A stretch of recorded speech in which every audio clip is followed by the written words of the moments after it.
Good morning सगळ्यांना. कसे आहात सगळे? Hello and welcome back to my channel. मी एकता तुम्हा सर्वांचं स्वागत करते आपल्या या आजच्या नवीन ब्लॉग मध्ये. आणि आजच्या या नवीन ब्लॉग मध्ये मी तुम्हाला आज तांदळाचे पापड कसे करायचे तर ते मी तुम्हाला दाखवणार आहे.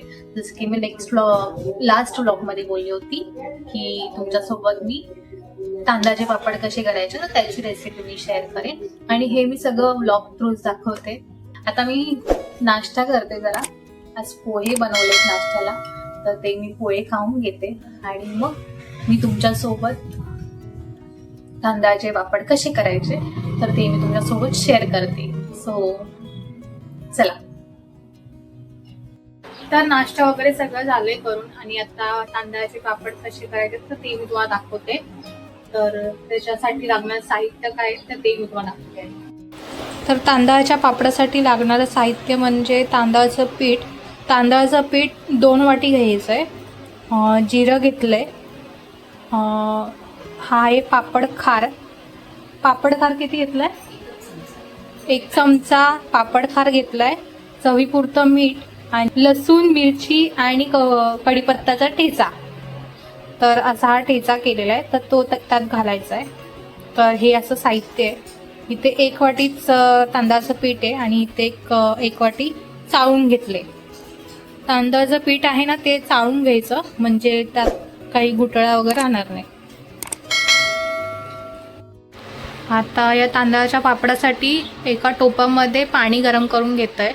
तर एका वाटीसाठी 2 वाटी पाणी घालायचं आहे. आता इथे आम्ही 2 वाटी तांदळाचं पीठ घेतलंय तर 4 वाट्या पाणी घेतलंय त्यासाठी. कारण ते पिठावर पण अवलंबून आहे. चिकट पीठ असेल तर कमी लागेल पाणी, हे सांग. जर तुमचं पीठ चिकट असेल ना तर कमी लागेल पाणी. म्हणजे 1.5 वाटी घातलं तरी चालेल, पण शक्यतो तरी 2 वाटीच घाला.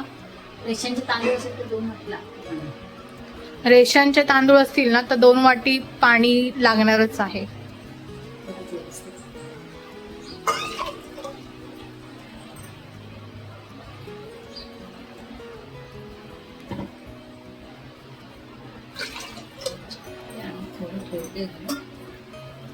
चार वाटी पाणी घातलंय आणि अजून थोडंसं घातलंय ते काढून घ्या आणि ते काढून घ्यायचंय. म्हणजे एका बाजूला काढून ठेवायचं. जर लागलं तर त्यात घालायचं पाणी, आवश्यकतेनुसार घालायचंय. तर हे पाणी आहे ते आता उकळून द्यायचंय चांगलं.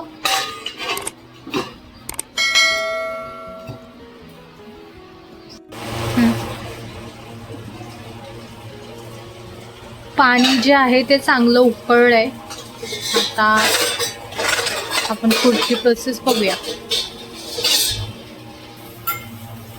आता यात अर्धा वाटी पाणी आहे ना ते आपण एक्स्ट्राचं घातलं होतं तर ते काढून घेऊया जरा. 1 वाटीभर तरी काढलेलंच आहे म्हणजे लागलं तर घालूयात. आता यात जिरं घातलंय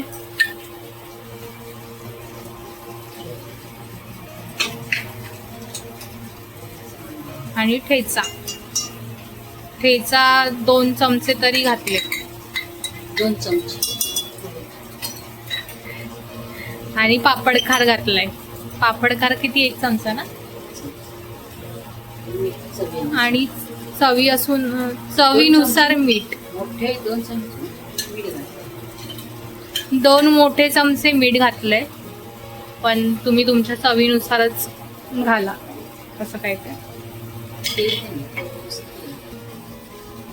पीठ खाली लागू नये म्हणून मग त्यात पाव चमचा तेल घालते.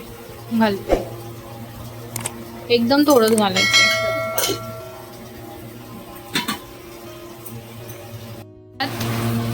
4 वाटी नाही 2 वाटी तांदळाचं पीठ घालायचंय. 4 वाटी पाणी घेतलं होतं, 2 वाटी तांदळाचं पीठ. आणि आता हे चांगलं घाटून घ्यायचंय.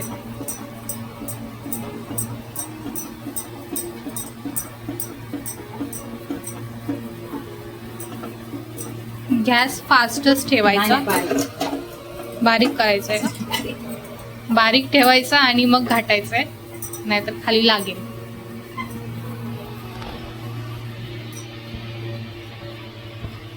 आणि लवकर लवकर घाटायचं. वगैरे बरोबर असेल ना, काय पाणी बिणी बरोबर असेल ना तर बरोबर राहतो. थोडी वाफ द्यायची. थोडंसं पाणी घालायचंय का? नाही नाही, नाही ना. घातलं तरी चालेल. आपलं पीठ ना थोडे तांदूळ आता जुने होते ना, थोडं पाणी लागेल. आता हे घाटलंय. आता याला चांगली वाफ द्यायची आहे झाकण ठेवून. थोडंसं पाणी घातलंय कारण आमचं पीठ जुनं आहे जरा. रेशनचे तांदूळ जरा वाटतं जुने होते. जर तांदूळ जुना असेल ना तर थोडं पाणी लागणारच आहे, त्यामुळे घातलं तरी काय प्रॉब्लेम नाहीये. आता याला चांगली वाफ द्यायची. तांदूळ जरा जुनेच असते, जाड असते. आता वाफ द्यायची 10 मिनिट. थोडं मध्ये ढवळायचं. 10 मिनिटं वाफ द्यायची आहे आणि मध्ये एक 5-1 मिनिटानंतर थोडंसं ढवळायचं नाही, ढवळायचं म्हणजे सगळ्या बाजू खालचं सगळं पीठ. शिजेल. खालचं पीठ जे असतं ना ते वरती घेता येईल, खालचं पीठ खाली टाकायचं. वाफ लागेल चांगली.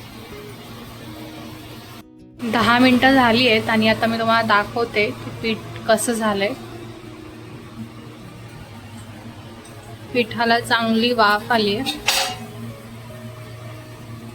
आणि चांगलं शिजलंय ते. मध्ये जरा ढवळलं पण होतं, म्हणजे जेणेकरून खालचं वरचं मिक्स होईल नीट आणि नीट सगळ्या बाजूनी वाफ लागेल त्याला. काढून घ्यायचं. आता ह्याला काढून घ्यायचं एका परातीत किंवा वाडग्यात आणि त्याला चांगलं मळून घ्यायचंय.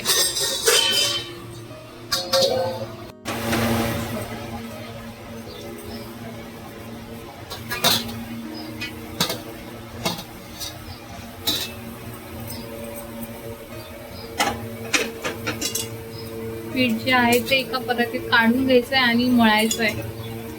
गरम गरम असताना इतकं नाही मळायचं. नाही, गरम गरमच मळायचंय. गरम गरमच मळायचंय, पण हाताने नका मळू. मॅशरनी किंवा कशाने तरी मळा, नाही तर चटके लागतील.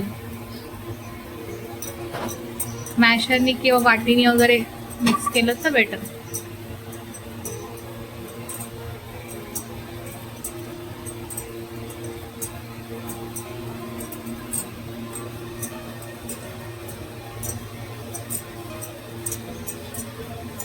आता हे मळून झालं ना की एका पिशवीमध्ये काढून ठेवा, म्हणजे नाही तर एका चांगल्या भांड्यात काढून ठेवा, म्हणजे एकदम पॅक करून ठेवायचं. नाहीतर मग ते थंड झालं तर मग पापड नीट होणार नाही.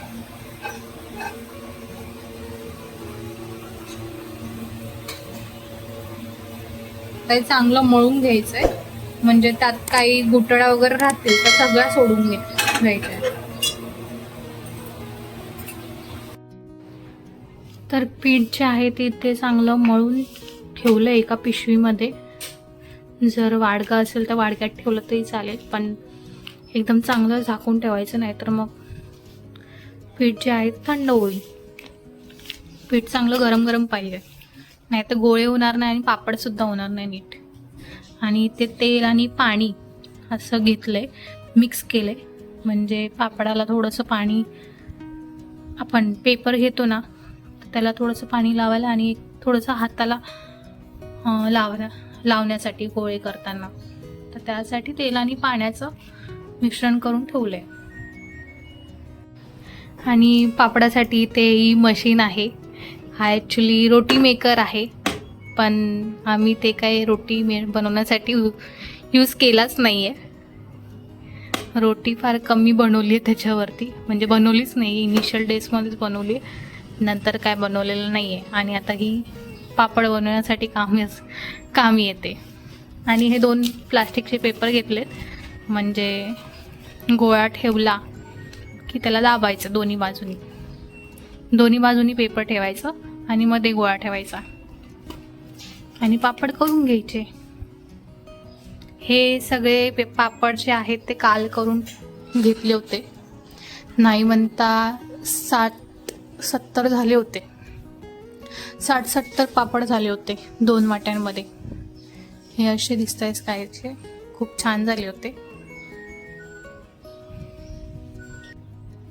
आणि मी इथे माझी कोपऱ्यात जागा पकडून ठेवली. मम्मी तिथे मला गोळे करून देईल आणि मी पटकन दाबून पापड इथे सुकट घालीन आणि असे पापड करून देईल. लवकर होते. ते रोटी मेकर आहे इथे. एका पेपरला एका बाजूने तेल आणि पाणीचं जे मिश्रण आहे तर ते मी लावते.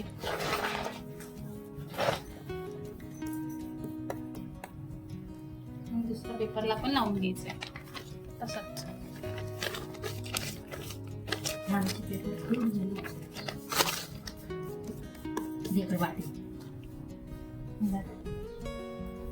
ह्याला लावायची गरज नाही ना. तर दोन्ही बाजूनी मी पेपरला तेल चांगलं लावून घेतलंय. तेल आणि पाणी एकदा लावलं की बस झालं. सारखं लावायची गरज नाही.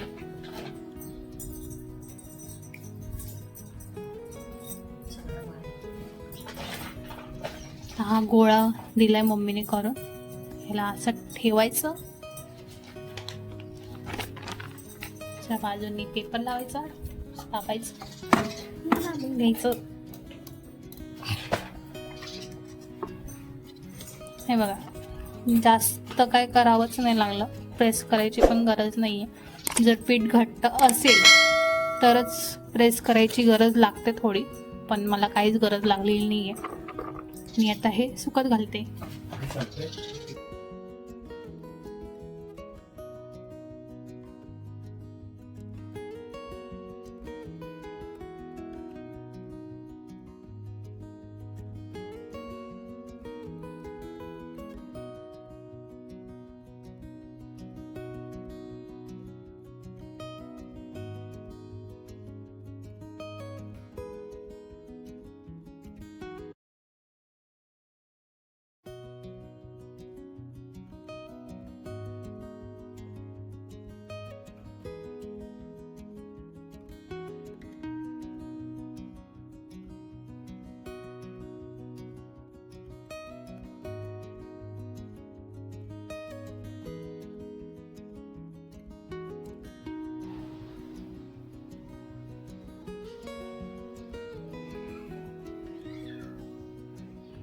हे बघा, पापड किती मस्त झालेत.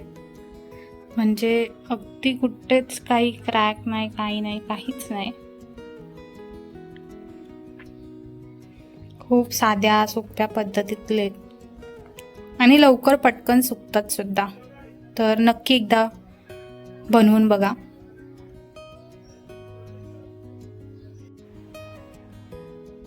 आणि 2 वाटी पिठामध्ये ना, नाही म्हणता साधारणतः 50 ते 60 पापड तर आरामात होतात. 60 पेक्षाही जास्त होतात. तर नक्की करा. 3 days later. तर 2 ते 3 दिवस झालेत आणि पापड चांगले उन्हात सुकवून घेतले. आणि आता मी तुम्हाला दाखवते की पापड कशा झालेत ते. तर हे बघा, पापड किती मस्त झालेत. म्हणजे पापडाला अजिबात कुठेही क्रॅक किंवा काहीच नाहीये.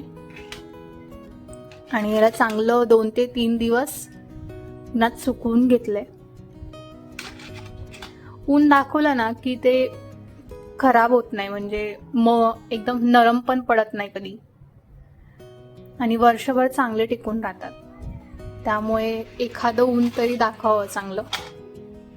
हे बघा, आता मी हे तुम्हाला तळून दाखवते कसे तरी.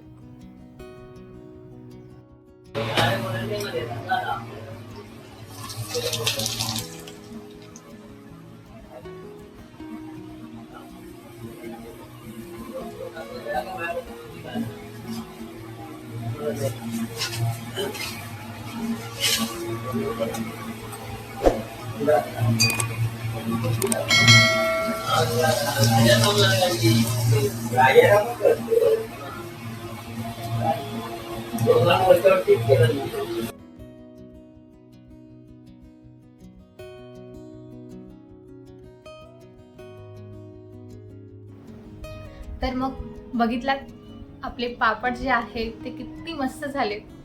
म्हणजे तांदळाचे पापड आहे ना, दिसायला भलेही छोटे असतील पण एकदा का तळले ना की ते असे मस्त फुलतात आणि ते बघायला खरंच खूप आवडतं आणि चवीला तर अप्रतिमच लागतात. तर नक्की ही रेसिपी एकदा ट्राय करून बघा. म्हणजे साहित्य प्रमाण जे आहे ते नीट घ्या. तुमचे पापड जे आहेत ते मस्तच होतील आणि मला नक्कीच कमेंट करून सांगा की कसे झाले होते. आणि तुम्हाला जर का हा व्हिडिओ आवडला असेल तर व्हिडिओला नक्कीच लाईक करा, शेअर करा, कमेंट करा आणि अशाच गोड गोष्टी आणि रेसिपीजसाठी चॅनलला नक्की सबस्क्राईब करा. भेटूयात तर अशाच एका नवीन रेसिपीसोबत आणि नवीन गोष्टींसोबत. तोपर्यंत बाय बाय.